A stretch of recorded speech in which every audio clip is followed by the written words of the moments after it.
Perjanjian Renville, Indonesia dan Belanda telah mengadakan Perjanjian Linggarjati yang diadakan di sebuah kota kecil sebelah selatan Cirebon. Namun, Belanda melanggar perjanjian tersebut dengan melancarkan agresi militer Belanda pertama dan menguasai sebagian besar wilayah Indonesia. Pada tanggal 1 Agustus 1947, Dewan Keamanan PBB memerintahkan agar pihak Indonesia dan Belanda berhenti bersengketa. Maka, dibentuklah Komisi 3 Negara yang disingkat dengan KTN yang beranggotakan Australia yang dipilih oleh Indonesia, Belgia yang dipilih oleh Belanda, dan Amerika Serikat yang dipilih oleh Australia dan Belanda. Kami turut prihatin dengan keadaan antara kerajaan Belanda dan juga Republik Indonesia. Saya meminta kedua belah pihak untuk kembali berunding dan menghentikan pertempuran yang terjadi. Kami mau saja berunding, namun Belanda selalu melanggar perjanjian tersebut. Sebelumnya, mereka mengajak berunding di Linggarjati. Namun, kenapa mereka melakukan agresi militer saat itu? Ya, kami mengerti.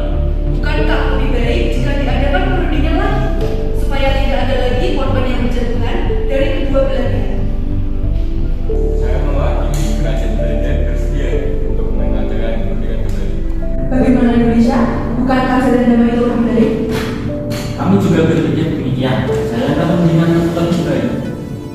Bagus, kalau begitu kita putuskan untuk melibatkan beberapa negara tetangga dalam perundingan kali ini. Dewan Keamanan PBB memprakarsai perundingan antara Indonesia dengan Belanda. Maka, dibentuklah Komisi 3 Negara.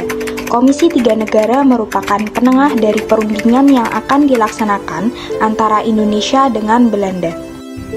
Kami dari Dewan Keamanan PBB akan segera memulai perundingan antara Indonesia dengan Belanda.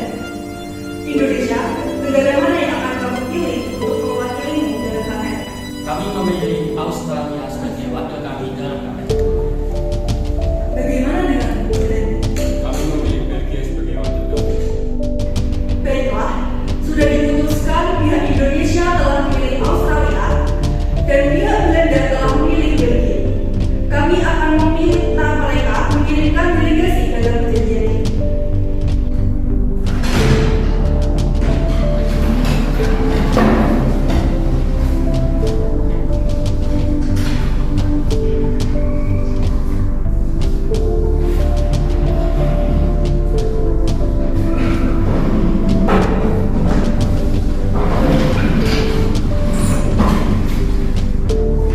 Selamat pagi saudara-saudara, terima kasih telah bersedia telah datang dalam perjanjian kami. Perkenalkan, saya Richard Gilby, perwakilan dari negara Australia. Saya Paul Ferdinand, wakil dari Belgia. Kami mengundang Anda sekalian dalam acara perundingan pihak Indonesia dengan Belanda. Saya rasa perlu ada penengah antara Australia dengan Belgia dalam perundingan kali ini. Saya kira juga demikian. Perlu ada penengah yang tidak berpihak antara bangsa Indonesia atau kerajaan Belanda sehingga pertemuan ini dapat berjalan dengan lancar. Apakah ada setuju, Mr. Paul? Ya, tentunya perlu ada pihak netral yang kita pilih untuk menengahi perundingan kita. Lalu negara manakah yang akan saudara-saudara sekalian pilih? Bagaimana jika Amerika Serikat saja? Amerika, ya, saya sependapat dengan Anda. Kita pilih Amerika sebagai penengah kita. Ya, saya setuju. Bagaimana dengan Indonesia? Iya, saya setuju. Dewan Keamanan PBB kemudian menghadirkan pihak Amerika. Datanglah delegasi Amerika dalam pertemuan itu.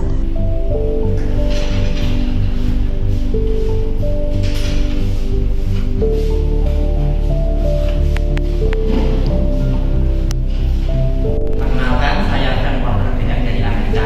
Kami di sini ingin mengundang Anda sekalian untuk melakukan pertemuan di kapal Jatan Renville kami. Apakah kalian semua berkenan? Iya. Perundingan ini diadakan di atas kapal Renville, sehingga dikenal dengan Perjanjian Renville. Semua delegasi bergegas menuju ke kapal Renville.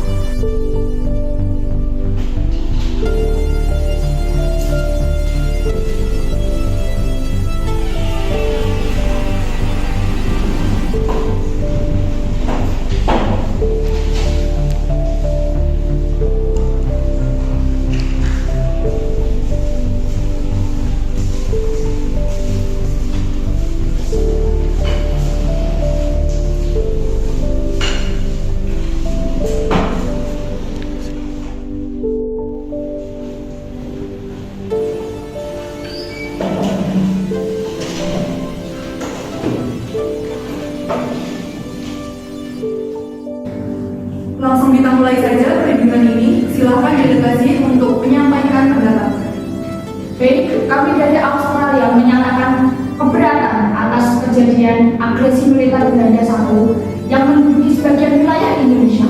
Bukankah Indonesia telah merdeka? Kita tanyakan kepada Belanda saja, apakah Indonesia sudah benar-benar merdeka? Bagaimana Mr. Abdul Qadir? Presiden Belanda mengakui kemerdekaan Indonesia. Kenapa bisa demikian? Indonesia telah merdeka sejak tanggal 17 Agustus 1945. Sudah, bukankah kita bersama di sini untuk menghentikan pertempuran antara pihak Belanda dan Indonesia? Benar, sebaiknya kita ambil jalan tengahnya saja. Bagaimana Mr. Amir? Apa usulan Anda? Kami Belanda berbagi dan mengakui bahwa seluruh wilayah Indonesia telah merdeka. Tidak, Belanda yang mengakui daerah Republik Indonesia atas Jawa Tengah, Yogyakarta, dan sebagian Jawa Barat dan Pulau Sumatera. Mr. Amir, sementara Belanda telah mengakui sebagian wilayah Republik Indonesia, bukankah itu lebih baik daripada terjadi pertumpahan darah terus-menerus? Benar, sebaiknya kita Indonesia ditarik terlebih dahulu di wilayah yang dikuasai oleh Belanda untuk menghindari pertempuran lebih lanjut. Ya, sepertinya usulan dari Mr. Paul tersebut dapat diterima.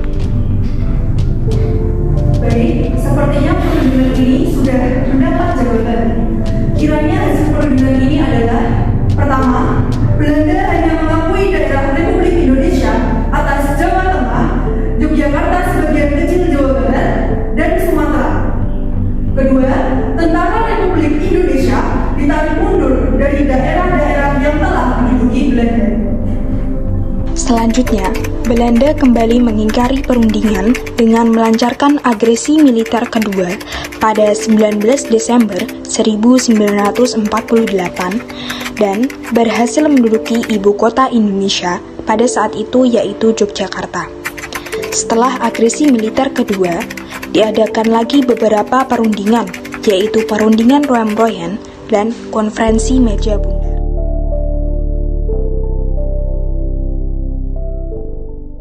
17 Agustus 1945, Hari Kemerdekaan Bangsa Indonesia, banyaknya pengorbanan dan perjuangan rakyat Indonesia. Hari yang sangat berharga untuk Indonesia. Namun itu semua bukan berarti bahwa perjuangan bangsa ini sudah berakhir. Seorang pemuda yang memimpin barisan paling depan di medan perang, selalu diremehkan atas tugasnya, tak terpengaruh atas cemooh. Beliau menunjukkan prestasi bagi bangsa sampai pemerintah resmi mengangkat pemuda itu menjadi Panglima TKR. Ialah Jenderal Besar, Jenderal Sudirman, yang terpilih menjadi Panglima Besar TKR pada usia 29 tahun. Setelah ia diangkat, tak lama setelahnya datang serangan dari Belanda, terjadi pada tanggal 19 Desember 1948 sampai 20 Desember 1948. Serangan ini dikenal dengan agresi militer II. Serangan Maguwo yang menandai awal perang gerilya Jenderal Sudirman melawan Belanda.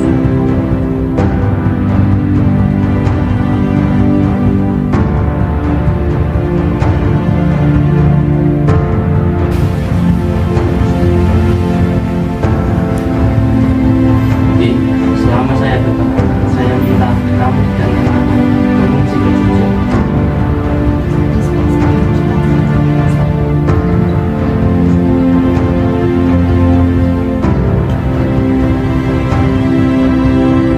Setelah berbincang dengan istrinya, Jenderal Sudirman langsung bergegas menuju Istana Presiden Yogyakarta.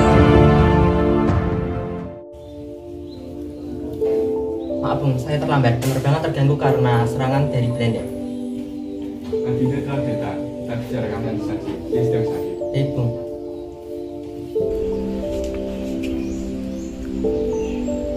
Baiklah Bung, apa langkah kita selanjutnya? Dimas pulang saja. Dimas sedang sakit. Kamu antar Dimas pulang. Hasilnya kita tunggu di rapat kabinet ini. Baik Pak. Baik Bung, saya akan tunggu hasil rapat kabinet. Baiklah. Rapat kabinet dimulai. Rapat ini menghasilkan beberapa keputusan yang besar dan rencana pengalihan kuasa KPD RI di Sumatera yang dipimpin oleh Syafruddin Prawira Negara. Dimas, tinggal bersama kami di sana.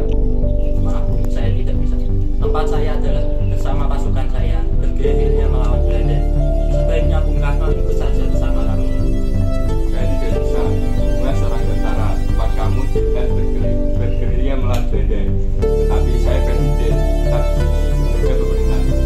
Tapi Belanda bisa saja menakdirkan kepala Bung Karno untuk kali ini. Jika saya keluar, sudah pasti saya mengisi bicara para presiden, maka saya tetap di sini. Baiklah, saya ambil keputusan.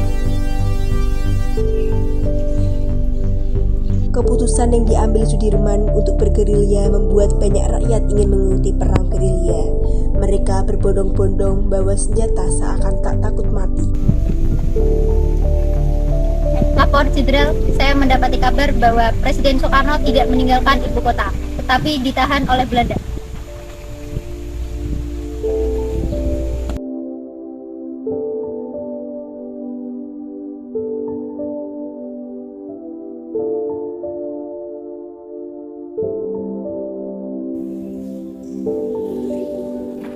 Bagaimana dengan keadaannya? Ibu kota sudah kita kuasai, Soekarno sudah kita tangkap, tidak ada lagi garis komando. Kelompok pengacau bersenjata itu dapat kita lumpuhkan. Tidak ada lagi republik, tak akan lama lagi kita akan menguasai Jawa dan Sumatera. Bagaimana dengan kekerabatan? Raja Jawa adalah hal yang mudah ditaklukkan, tidak seperti Sudirman, tidak ada yang tahu dia di mana. Akan berbahaya jika ia tak segera ditangkap. Di sisi lain, Jenderal Sudirman mengunjungi tempat sebelum pergi untuk bergerilya. Semangat memperjuangkan kemerdekaan Indonesia.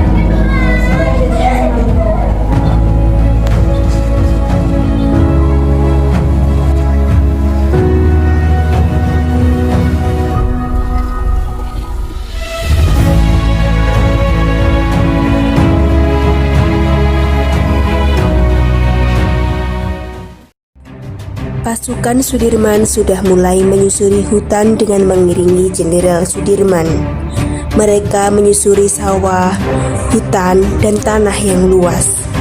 Bahkan mereka menyusuri bukit yang tinggi untuk melakukan strategi gerilya. Perang gerilya dengan masuk ke hutan bukanlah lari atau takut dari musuh, tetapi berperang dengan cara melakukan serangan lalu berlari dengan penuh perhitungan, memanfaatkan persenjataan yang seadanya untuk menguras tenaga musuh. Di saat mereka sedang beristirahat di hutan, mereka dikejutkan dengan mendengar suara pesawat tempur. Para pasukan langsung pada posisi siaga.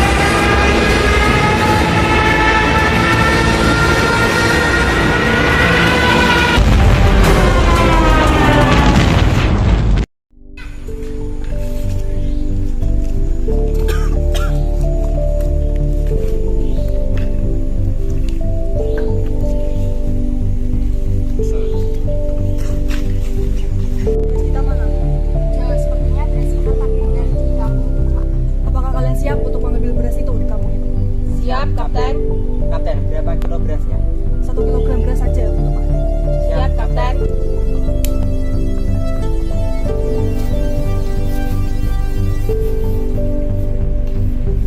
Mus, Belanda Civitan. Mari kita kembali ke pasukan dengan segera. Siap, ayo lari dari sini.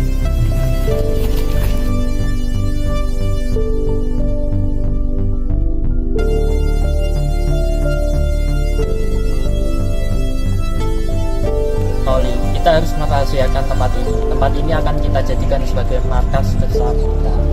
Siap, Jenderal. Dengan medan di sini yang banyak lembah dan jurang membuat pasukan Belanda menjadi kesulitan.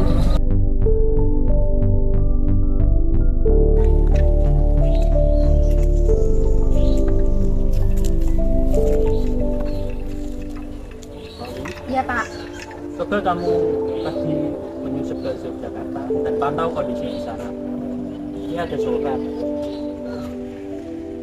Tolong kamu sampaikan ke Sri Sultan terkait serangan yang akan kita lancarkan. Dan sesuai saran beliau, kita akan menyerang kota di siang hari. Siap, Jenderal. Num, Pripun Mas, sampean nimbali kula? ini ada surat. Tolong kamu sampaikan ke Mbak Ini. Nggih, pun menika kados kula pamit.